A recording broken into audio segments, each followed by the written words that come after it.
नमस्कार दोस्तों।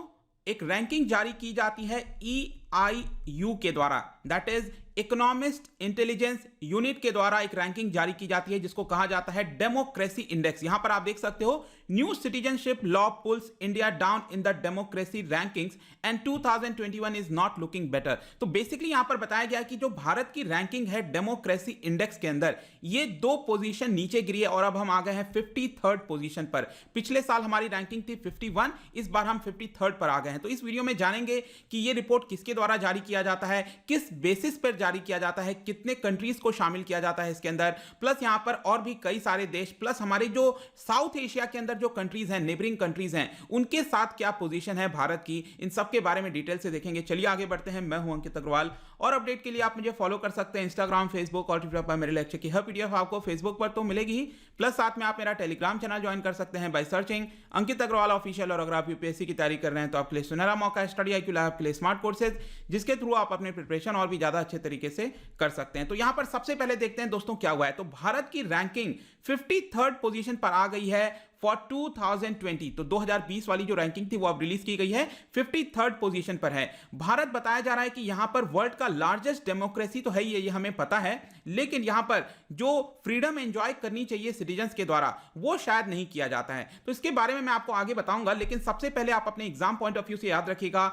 The economist intelligence unit, इनके द्वारा ये पर्टिकुलर रिपोर्ट जारी की जाती है। और आप देख सकते हो एक मैगजीन अक्सर आप देखते हो द इकोनॉमिस्ट आता है, उन्हीं की एक पर्टिकुलर सब्सिडरी है इंटेलिजेंस यूनिट, उनके द्वारा यह जारी किया जाता है। 1946 में यह बनाया गया था, 70 साल हो चुके हैं। बेसिकली ये क्या करते हैं, जो बिजनेसेस हैं, फाइनेंशियल फर्म्स हैं, गवर्नमेंट हैं, उनको यहां पर मदद करते हैं, अलग अलग रिसर्च प्रोवाइड किया जाता है द इकोनॉमिस्ट के द्वारा। और यहां पर इस बार का जो थीम है वो ध्यान रखिएगा, आपके एग्जाम में आ सकता है, democracy in sickness and in health. Very very important, आपके एग्जाम पॉइंट ऑफ व्यू से इसको नोट करके रखिएगा। इसके अलावा यहां पर जो टोटल कंट्रीज हैं जो काउंट किए जाते हैं, तो 2020 में 167 कंट्रीज, 165 इंडिपेंडेंट स्टेट्स और 2 टेरिटरीज, तो टोटल 167 कंट्रीज की काउंटिंग की गई थी, जिसमें भारत की रैंकिंग है 53rd। तो ऐसा नहीं है कि बेकार है भारत की रैंकिंग, लेकिन आपको पता ही है कि भारत तो हम कहते ही हैं यहां पर कि डेमोक्रेसी है, वर्ल्ड की लार्जेस्ट डेमोक्रेसी है, तो हमें अपनी रैंकिंग को इंप्रूव करना चाहिए। लेकिन किस वजह से नीचे आया इसको हम देखेंगे।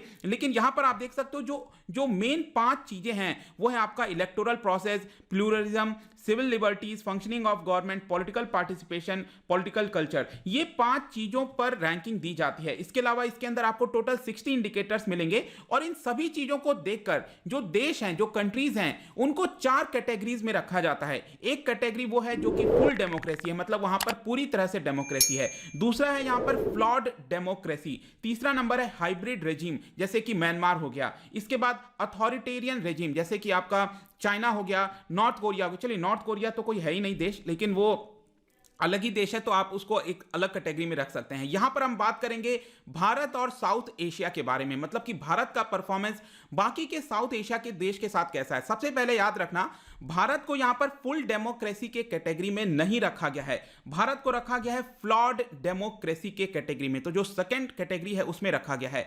यहां पर भारत का परफॉर्मेंस अगर हम नेबरिंग कंट्रीज से देखेंगे तो ऑब्वियस सी बात है कि भारत का परफॉर्मेंस जो रैंक है वो बाकी देशों से अच्छा ही रहेगा। ऑब्वियसली आप देखो पाकिस्तान है, इधर बांग्लादेश है, म्यांमार है, तो आप किसी से कंपेयर कर लीजिए, चाइना से कंपेयर कर लीजिए, भारत की रैंकिंग ऑब्वियस सी बात है काफी अच्छी रहेगी। लेकिन यहां पर आपको समझना है कि जो हमारे नेबरिंग कंट्रीज हैं उन्होंने अपना स्कोर को इंप्रूव किया है, लेकिन भारत का स्कोर यहां पर गिरा है। जैसे कि आप यहां पर देख सकते हो भारत का जो टोटल स्कोर है, देखिए यहां पर 10 में से दिया जाता है स्कोर, ठीक है, तो भारत का स्कोर आप देख सकते हो -0.29। एग्जैक्टली मैं आपको बताऊं तो 10 में से भारत को मिले हैं 6.61 स्कोर। पिछले साल हमारा स्कोर था यहां पर 6.9, इस बार 6.61 हो गया, मतलब -0.29 की गिरावट आई है। लेकिन दूसरी तरफ आप देखिए भूटान, यहां पर रैंकिंग तो उसका 84 है, लेकिन यहां पर वो इंप्रूव किया है उसके स्कोर में, 0.41 का इंप्रूवमेंट है। बांग्लादेश इंप्रूव किया है, पाकिस्तान भी यहां पर इंप्रूव किया है, लेकिन पाकिस्तान की रैंकिंग याद रखिएगा 105 है। इसके अलावा चाइना 0.01, अफगानिस्तान 139th रैंक है, उसमें कोई चेंज नहीं आया है। जो श्रीलंका है आप देख सकते हो 68th रैंक है, लेकिन इसका भी यहां पर गिरा है, तो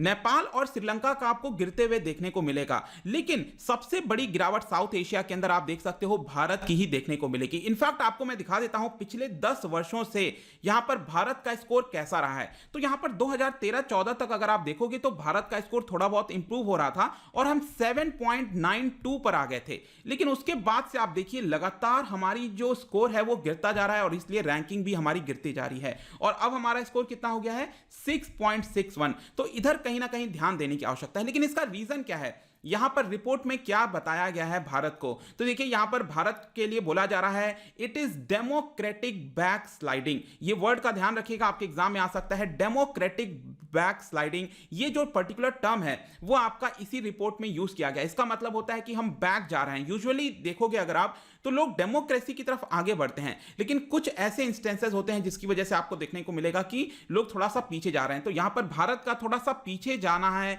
ये बताया जा रहा है। इसके अलावा बताया गया है कि सरकार के द्वारा जो काफी ज्यादा कड़क हाई स्टैंड लिया गया है कई सारे मुद्दों पर, जैसे कि यहां पर एग्जांपल के तौर पर आप देख सकते हो मुनव्वर फारूकी का जो अरेस्ट किया गया था एक जोक को लेकर। इसके अलावा यहां पर प्रशांत भूषण के ऊपर जो गवर्नमेंट के खिलाफ सुप्रीम कोर्ट के खिलाफ ट्वीट्स किए गए थे उसको लेकर। इसके अलावा यहां पर कश्मीर में काफी समय से इंटरनेट बंद है, जो फार्मर्स का प्रोटेस्ट चल रहा है वहां पर इंटरनेट शटडाउन है। इसके अलावा जो कई सारे शोज आपने देखे होंगे तांडव, सेक्रेड गेम, ये सभी क्या है कोर्ट में चले गए थे। तो इन सारे मसलों को अगर आप देखोगे तो कहीं ना कहीं आपको दिखेगा कि इसी की वजह से यहां पर जो फ्रीडम होनी चाहिए, सिविल लिबर्टीज होनी चाहिए, वो आपकी नीचे आती जा रही है। अब मैंने आपको बताया था यहां पर कि 5 चीजों पर यह पूरा कैलकुलेट किया जाता है, जैसे कि यहां पर भारत ने अच्छा परफॉर्मेंस किया है इलेक्टोरल प्रोसेस और प्लूरलिज्म में। ऐसा नहीं है कि भारत सब चीज में खराब परफॉर्मेंस कर रहा है, लेकिन यहां पर आप देख सकते हो इलेक्टोरल प्रोसेस प्लूरलिज्म में हमारा स्कोर है 8.67, फंक्शनिंग ऑफ गवर्नमेंट है 7.14, पॉलिटिकल पार्टिसिपेशन यहां पर मीडियम आप कह सकते हो 6.67। लेकिन हमारा खराब कहां पर है स्कोर, वो है आपका पॉलिटिकल कल्चर। जस्ट 5 नंबर मिले हैं हमें 10 में से। पॉलिटिकल कल्चर, सिविल लिबर्टीज आप देखिए 5.59। तो ये जो पॉलिटिकल कल्चर और सिविल लिबर्टीज है यहां पर हमें ज्यादा इंप्रूवमेंट करने की आवश्यकता है, तभी हम डेमोक्रेसी इंडेक्स में यहां पर बेहतर परफॉर्म कर सकते हैं। अब देखिए मैं डेमोक्रेसी इंडेक्स से हमें क्या लेना है, कई लोग क्वेश्चन पूछ सकते हैं। तो देखिए एक काफी बड़ा इंडिकेटर होता है इन्वेस्टमेंट को लेकर, क्योंकि जिस देश में आपको ज्यादा बेटर डेमोक्रेसी देखने को मिलेगी वहां पर आपको मिलेगा कि इकोनॉमिक ग्रोथ भी बेटर हो रही है, इन्वेस्टमेंट भी बेटर देखते हुए मिलता है। इसके अलावा अगर हम ग्लोबली बात करें तो सबसे फर्स्ट रैंक मिला है नॉर्वे को, यह भी आपको ध्यान रखना है। सेकंड नंबर पर है आइसलैंड, उसके बाद है स्वीडन, न्यूजीलैंड और 5वें नंबर पर है कनाडा। इसके अलावा कुछ इंपॉर्टेंट देशों की बात करें तो 2014 के बाद पहली बार जापान और साउथ कोरिया फुल डेमोक्रेसी वाले कैटेगरी में आ चुके हैं। जी हाँ, फुल डेमोक्रेसी पहला जो कैटेगरी है उसमें आ चुके हैं। इसके अलावा इनफैक्ट आप लोग कई लोग इंटरेस्टेड होंगे ताइवान के बारे में जानने के लिए, क्योंकि जिस तरह का प्रतिक्रिया होती है चाइना की हमेशा ताइवान के ऊपर, तो पहली बार ताइवान जो है वो फुल डेमोक्रेसी के स्टेटस में आ चुका है। लेकिन यहां पर हमें जरूरत है कि भारत के अंदर भी फुल डेमोक्रेसी वाला स्टेटस मिले। इनफैक्ट पूरे विश्व में अगर आप देखोगे तो 167 जो कंट्रीज हैं उसमें से सबसे ज्यादा कंट्रीज आपको अथॉरिटेरियन वाले में मिलेंगे। आप देख सकते हो 57 कंट्रीज, जिसकी पॉपुलेशन अगर आप देखोगे विश्व की वो है आपका 35%। तो यहां पर 57 ऐसे कंट्रीज हैं जो कि अथॉरिटेरियन रेजिम में आते हैं, जिसमें चाइना भी आता है। हाइब्रिड रेजिम में आप देख सकते हो 35 कंट्रीज हैं, यहां पर म्यांमार हो गया। और इसके अलावा सेकंड नंबर पर सबसे ज्यादा जो देश हैं वो है आपका 52 देश आपको फ्लॉड डेमोक्रेसी में मिलेंगे। इसके अंदर यूएस है, भारत है, मैंने आपको बताया, और इसकी पॉपुलेशन यहां पर आपको सबसे ज्यादा देखने को मिलेगी। 41% विश्व की पॉपुलेशन फ्लॉड डेमोक्रेसी में रहती है। इसके अलावा जो फुल डेमोक्रेसी आप देख सकते हो 23 कंट्रीज हैं, टॉप 23 कंट्रीज, जहां पर पॉपुलेशन 8.4% है। तो ये था पूरा रिपोर्ट दोस्तों रिगार्डिंग भारत का जो रैंकिंग गिरा है, क्यों गिरा है, क्या रिपोर्ट है। आई होप कि इस वीडियो के माध्यम से सब कुछ आपको पता चल गया होगा। क्योंकि हम यहां पर रिपोर्ट की बात कर रहे हैं, क्या आप मुझे ये क्वेश्चन बता सकते हो कि इन 4 रिपोर्ट में से कौन सा रिपोर्ट यूनाइटेड नेशंस के द्वारा जारी किया जाता है? इसका जो राइट आंसर है मैं अपने इंस्टाग्राम पर तो डालूंगा ही, अगर आप इंस्टा पे नहीं हो कोई बात नहीं, टेलीग्राम से आप इसका राइट आंसर ले सकते हैं। और मैं कई सारे एमसीक्यूज यहां पर डालता रहता हूं स्टोरीज के फॉर्म में, आप जाकर प्ले कर सकते हो। अगर आप मुझसे इकोनॉमी पढ़ना चाहते हैं, कोई भी कोर्स परचेज करना चाहते हैं, स्टडी IQ ऐप पर जा सकते हैं। आई होप कि वीडियो आपको पसंद आया होगा। मिलता हूं आपसे next time, till then thank you very much, see you soon.